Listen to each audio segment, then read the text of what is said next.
Segunda lectura. Creer es saber que Dios es el Señor y que venció a la muerte. El cristiano debe escuchar y proclamar esa fe en su propia vida diaria. Escuchemos.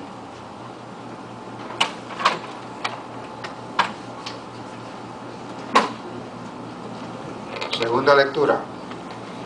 Lectura de la carta del apóstol San Pablo a los romanos. Hermanos, la Escritura afirma: muy a tu alcance, en tu boca y en tu corazón, se encuentra la salvación. Esto es el asunto de la fe que predicamos. Porque basta que cada uno declare con su boca que Jesús es el Señor y que cree en su corazón que Dios lo resucitó de entre los muertos para que pueda salvarse. En efecto, hay que creer con el corazón para alcanzar la santidad y declarar con la boca para alcanzar la salvación. Por eso dice la Escritura: ninguno que crea en Él quedará defraudado, porque no existe diferencia entre judío y no judío, ya que uno mismo es el Señor de todos, espléndido con todos los que lo invocan, pues todo el que invoque al Señor como su Dios será salvado por Él. Palabra de Dios.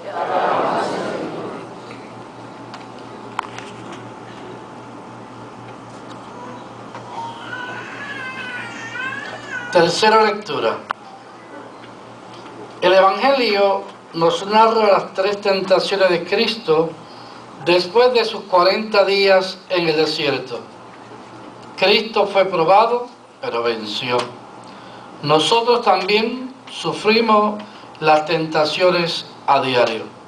Antes de escuchar el Evangelio, nos ponemos en pie y vamos a entonar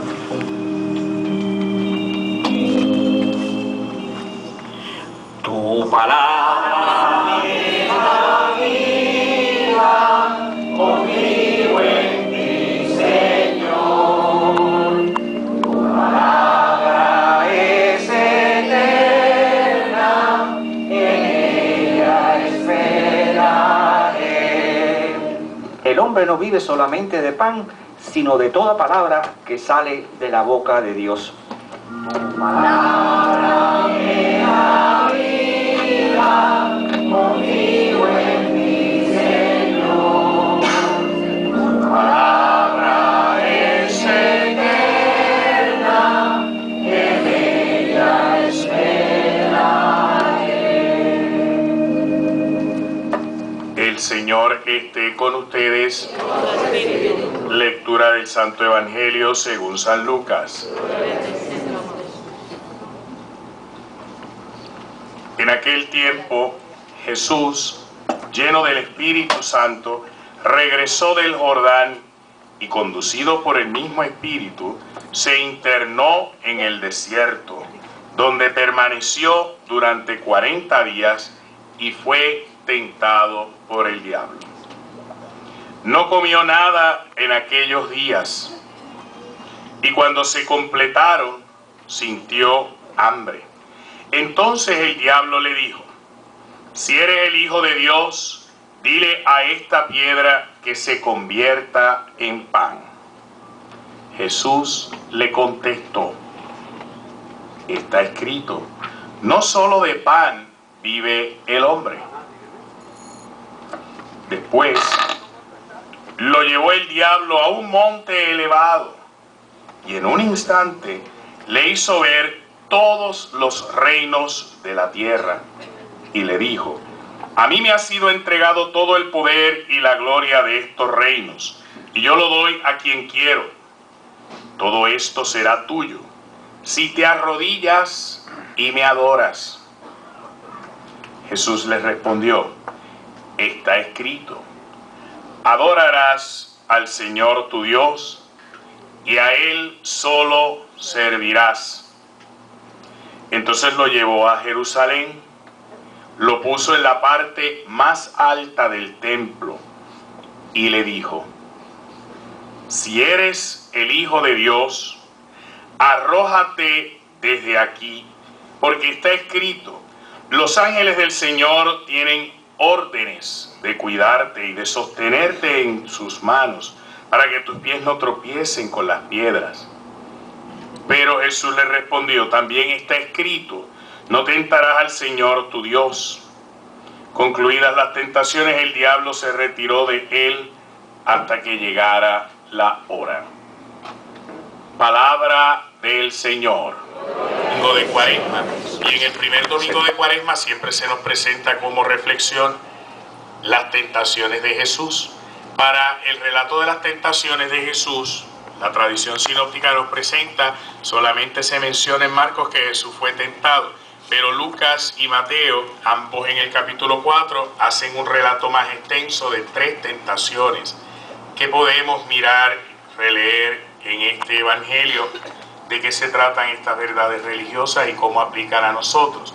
Pues si comenzamos por este relato, el autor sagrado nos dice que Jesús está lleno del Espíritu Santo, que ha regresado de el Jordán y que está siendo conducido por el mismo Espíritu que lo llevó a esos 40 días de ayuno, de preparación, en simbología de esos 40 años del pueblo de Israel.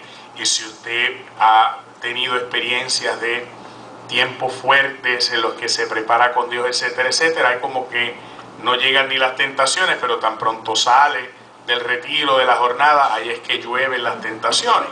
Y entonces Jesús, al salir del desierto, de ese tiempo que estuvo de preparación para su ministerio público, ahí comenzaron las tentaciones del diablo. Recordemos, en el lenguaje bíblico, cuando nosotros hablamos de diablo, generalmente vamos a ver eso en la mayoría en el Nuevo Testamento, porque diablo viene del griego diabolos, el que separa la ganancia. Y en el Antiguo Testamento vamos a ver la voz hebrea Satán, tentador, acusador.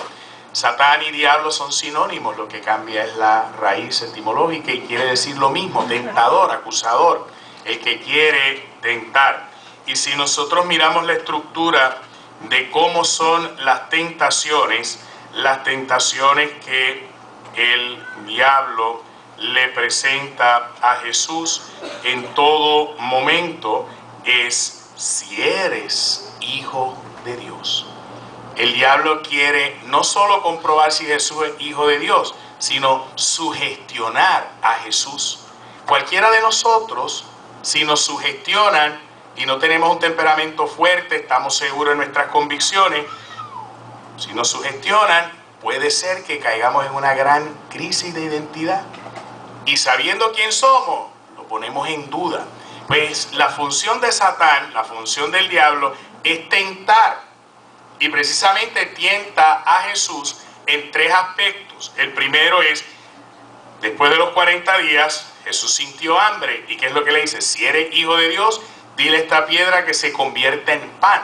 En otras palabras, el tentador siempre va a estudiarnos y va a buscar, como se dice en el campo, cuál es nuestro lado flaco. Y por el lado flaco es por donde nos va a estar golpeando. Por eso es que la primera tentación de Jesús se pone magistralmente después de 40 días haciendo ayuno. Lo normal es que sienta hambre. Y entonces por ahí es que lo ataca, por lo normal. Pero ¿cómo lo hace? Si eres hijo de Dios, dile a esta piedra que se convierta en pan. Y entonces lo interesante es que la respuesta que da Jesús, que obviamente es del libro del Deuteronomio, hay que verla en esa clave simbólica. No solo de pan vive el hombre, sino de toda palabra que sale de la boca de Dios. No solo de pan, no solo de lo que es naturaleza física, no solo de lo que es afectos y necesidades humanas vive el ser humano, sino de toda palabra, plan, proyecto que sale de la boca de Dios.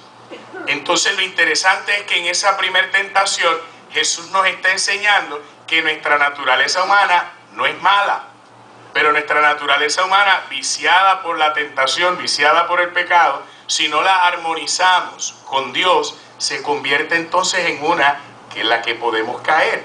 Fíjense qué interesante que si nosotros seguimos la vida y ministerio de Jesús, y concretamente el Evangelio de Lucas, en el capítulo 11, que vamos a ver, que cuando Jesús enseñó a sus discípulos a orar, ¿qué le decía? Danos hoy nuestro pan de cada día. ¿A quién hay que pedírselo? A Dios. Y que Dios decida qué es lo que necesitamos, no que venga un tentador a romper nuestra relación con Él.